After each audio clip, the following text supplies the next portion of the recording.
शारदा दुर्गा वसीला जी मसूरी के सरपंच बना हो। शारदा दुर्गा वसीला जी मसूरी के सरपंच बना हो। चुनाव चिन्ह है ताला या चाबी, चुनाव चिन्ह है ताला चाबी, दुर्मिल के मोहर लगा हो। ये दीदी वो शारदा दुर्गा वसीला जी भारी बहुमत ला जीता हो।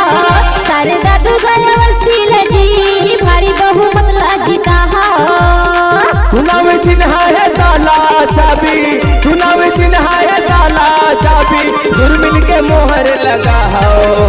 ये भैया का दुर्गा वसीला जी भारी बहुमत ला जीता हो। शारदा दुर्गा वसीला जी भारी बहुमत ला जीता हो।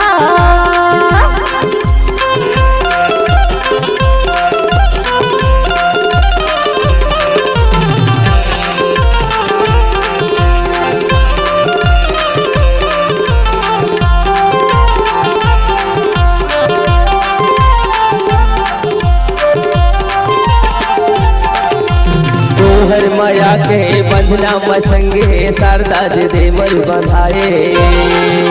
चरण हाथ मना खिले हाथ जोड़ शीश झुकाए।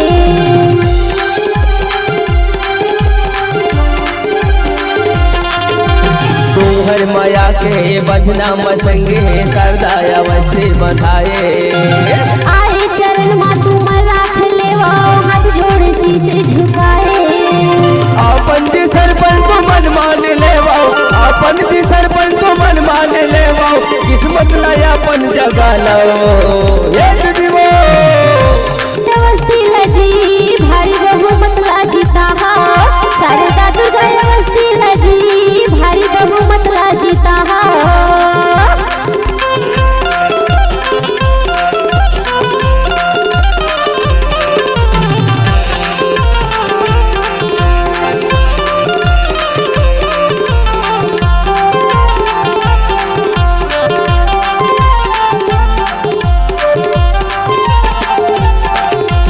दारू या मुर्गा मछली घाव संगे रुपया मझन जे भोला हो।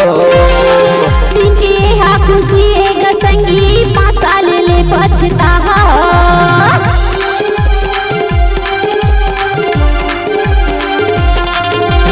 दारू या मुर्गा मझन बिके हो संगे रुपया मझन जे भोला हो। तिनके हा खुशी एक संगी 5 साल ले पछता हो।